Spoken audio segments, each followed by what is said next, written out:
For the last so many years, teachers of history in northeastern India, especially those in newer colleges and universities, frequently lamented the virtual absence of any reference to the region in the standard histories and textbooks on modern India.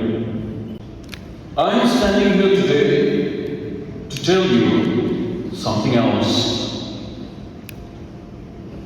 And the information that I would like to drive home straight away is this: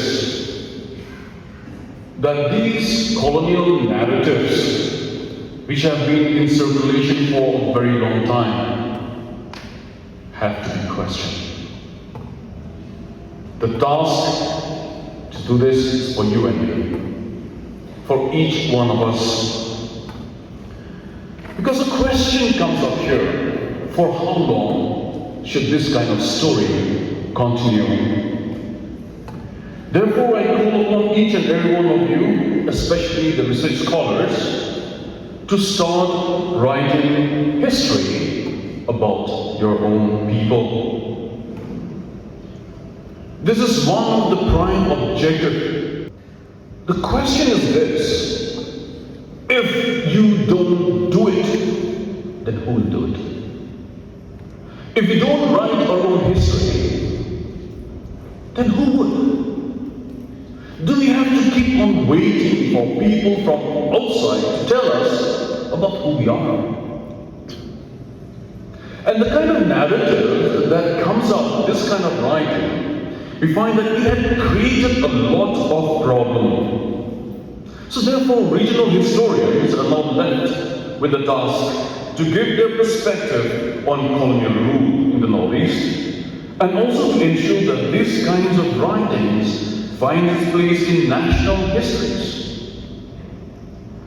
This effort that has been made by St. Joseph College and faculty members is an important move in that direction, to retrieve the information and the data on the people who had participated in such a struggle. This will help in identifying and acknowledging the unsung heroes of the freedom struggle against British imperialism.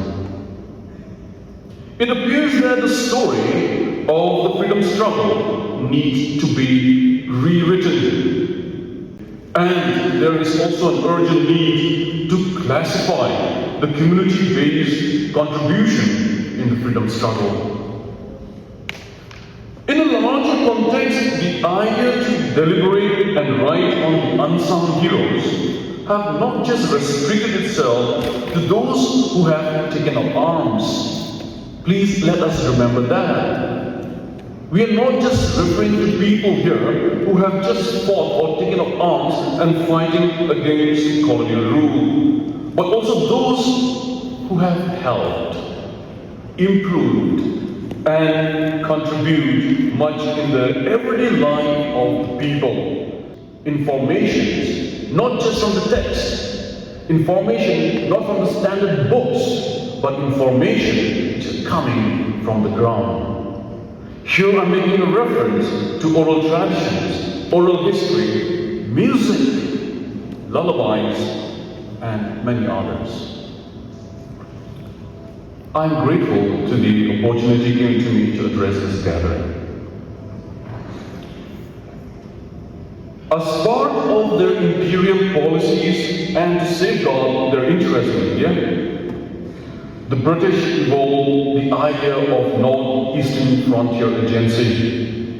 His work on the history of the Northeast Frontier was a manual for the hill and frontier officers, and he remarked, and I'd like to quote him here, please listen very carefully: "Fate seems determined to prove that there shall be no rest for the English in India till they stand forth as governors and advisors of each tribe and people in the land," quote unquote.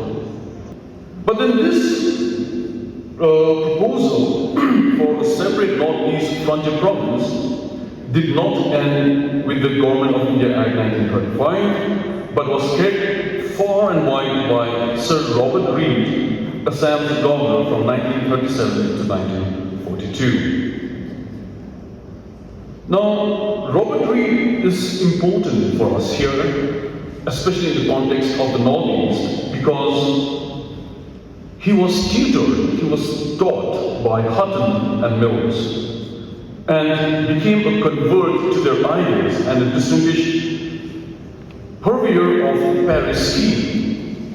He first raised it in the month of May 1938, and in November 1941, he wrote a long note proposing the amalgamation of Assam's excluded, partially excluded, and tribal areas with the contiguous hills areas of Burma to form the Chief Commissionership directly under Whitehall. It is unfortunate that whatever documentation that was done on the Northeast and the movements against colonial rule, the historical importance of this area and the contribution of the regional personalities in the fight against imperialism has not found a place in the popular Indian history, texts, and discourses. A question can be asked: why is this? Why were these people mentioned in the standard history text? I'm asking you all a question. Can we say that these well-known historians, starting right from Bipin Chandra down the line, they were not aware that people from here, they have fought against colonial rule? Or is it because of their understanding? Please listen to me. Please follow me very closely here. Or is it because of their understanding that the fight against colonial rule in the Northeast had nothing to do with the freedom struggle that had taken place in other parts of India? We are now open to one very important question, and that is, what was this fight that was carried by different tribes of the Northeast all about? I would like to encourage you to think about it. Was it a cause for their own self-determination, their liberation, and their independence?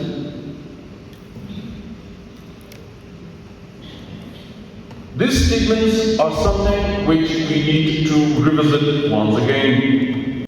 Today, the absence of writings on the indigenous response and participation in the anti-colonial movement can be understood as a major drawback of existing scholarship that has to be corrected. No one will correct it for you, friends. No one. You will have to do it by yourself. Let me draw your attention to something where humor can also be used in a different way. To be laughed at and to laugh back. I'm referring to the case of the Nagas here, which I've come across very recently. In the evening, the Nagas, they would like to go to these places, sit down in huge number, circle that area where they're residing, and they start laughing at the white man. What was the reason? They found their way of life to be very funny. It has nothing to do with the Naga way of life. The Nagas have been in the hills for generations. These white people, they had just come and they started to find fault with their way of life. So what they did was, they decided to laugh at the way of life of the white men. This is to laugh back and to challenge the intrusion. Friends, humor can be a very strong expression, both culturally and politically. One can even scorn through humor. But then there were cases where the expression was not through humor, but a straight challenge. Let me draw your attention attention to what happened at Kukrima, 1851. I have it in record. Two messengers from Kukrima village visited Captain Vincent's camp and proposed, look to this, proposed a challenge to the British troops for a hand-to-hand combat. They did not like the intrusion, and they knew that to fight a direct battle with them would be, not possible. So what they did was, they went straight to Captain Vincent's camp and proposed a challenge to the British troops for a hand-to-hand combat. This took the British by surprise. Interestingly, though the British knew that they cannot ignore this, they refused to fight. So the trial strength in the two did not take place. Captain Vincent came out with the other reasons in order to avoid the fight. He started to show excuses. Now the Nagas, they don't like it. This was taken as a cowardly act on the part of the British, and just after a few hours, the Nagas carried out their attack on the sepoys, and a few of them were speared. The fight took a serious turn when guns and chariots were carried out by the British troops. The fight during the day went in favor of the British, and the Nagas, they lost nearly 200 men on that day itself, while another account put the number over 300. During the night, while the troops were camping in the village, the Nagas crept in to their camp and inflicted casualties among the sepoys. Now the first fight that was held by a tribal king against the colonial rule, we can go back to the year 1774. According to my reports, I am not getting any more information which goes prior to 1774. And this had to do with the first Anglo-Jaintia War, the Singapore Resistance of 1825-1843, the Anglo-Cassin War of Upirot Singh 1829, and the lady who took part in the fight of Nagaland. Then we have Usnat Singh's Imle 1835-1839. Then we also have the role of the Assamese people led by Ranua Muhain. We have the resistance of the Nagas in the two Colonial Wars of 1844 and 1850 till it fell in 1879. Sadly, the name of the leaders and the people were never remembered nor recognized, except for just a few. Then we have the Adi resistance of 1848. The list would go on and on. We can refer to the case of the Garos, Padukan Sangha. Kabinai had made a mention about this. The Anglo-Manipuri War of 1891. So I would like to encourage you, please. Should you be interested in academics, these are the areas that all our young friends should try to explore. Because it's time for us to write our own history.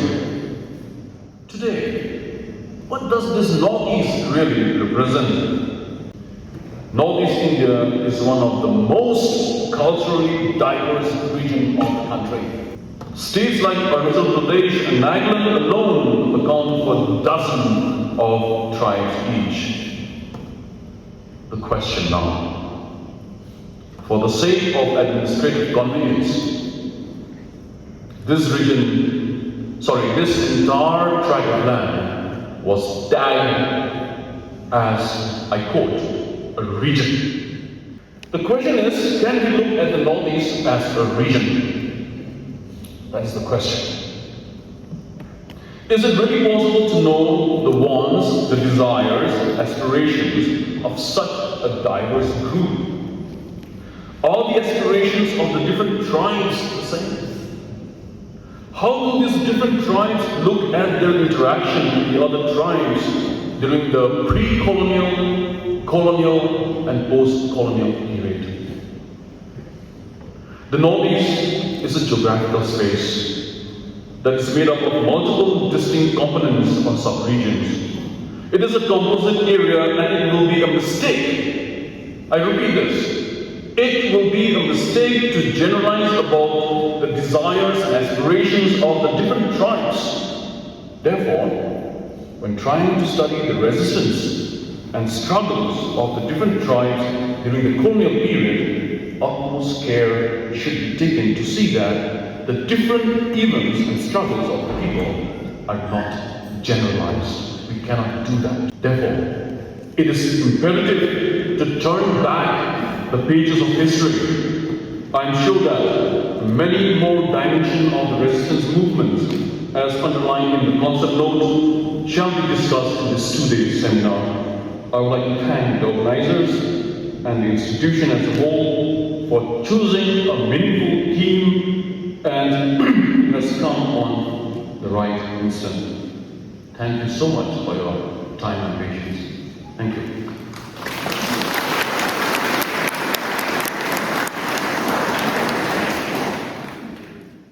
Thank you, sir, for enlightening and thought-provoking address. We are all inspired by your thoughts, sir. We are all encouraged to write more on our freedom fighters and the contribution made by different communities. Unbroken rhythm of life. In singing this song, tribals remember that they too are part of nature, which is ever changing, ever returning, and ever alive.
Darkness, my old friend,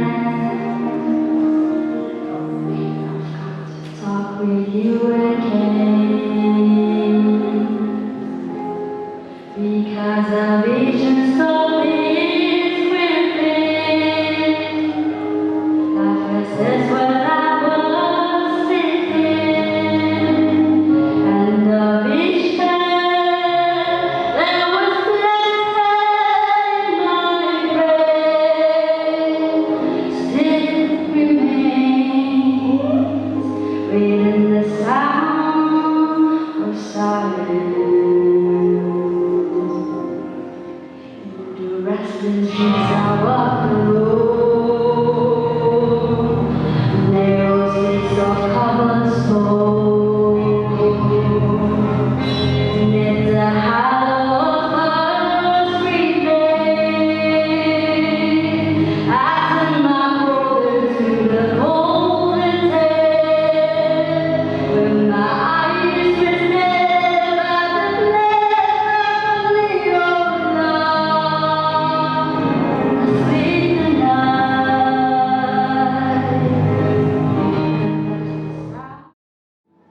Gina was a man of short height who came from a poor family. Nevertheless, he was a brave and a strong warrior who wielded the Nagaland that was very sharp that nobody could compete with it. He also showed exceptional talent in playing the cup violin, also known as the kotakonke.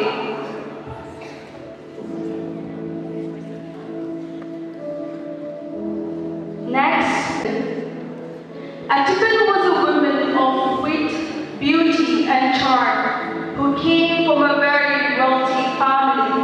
She loved to sing, and her family had many servants working for them. So that was the brief introduction for our main character.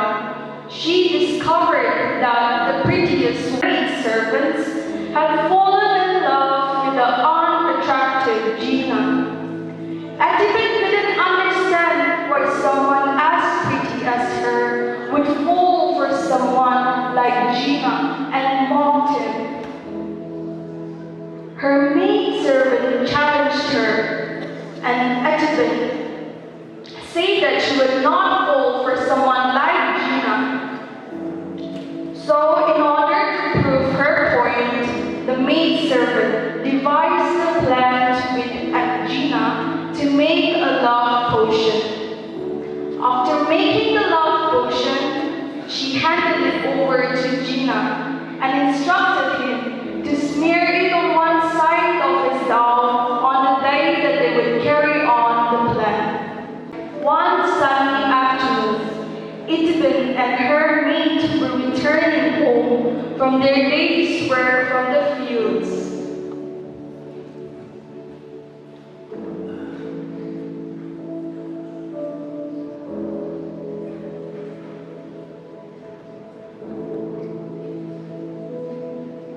Reaching home, Gina came to greet them.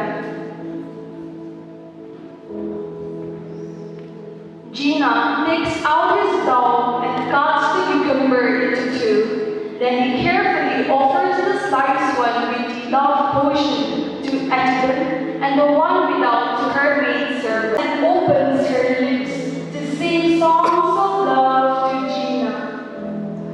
Even if it is a broken house with boulders from our neighbor's house falling on it, and even if the rain downpours on our poor house, darling, I would still want to live with you.